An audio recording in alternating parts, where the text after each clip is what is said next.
തമ്പുരാനെഴുന്നള്ളി തമ്പുരാനെഴുന്നള്ളി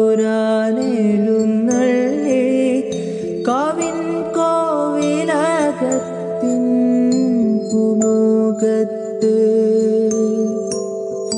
കാലൊച്ച കേട്ട നേരം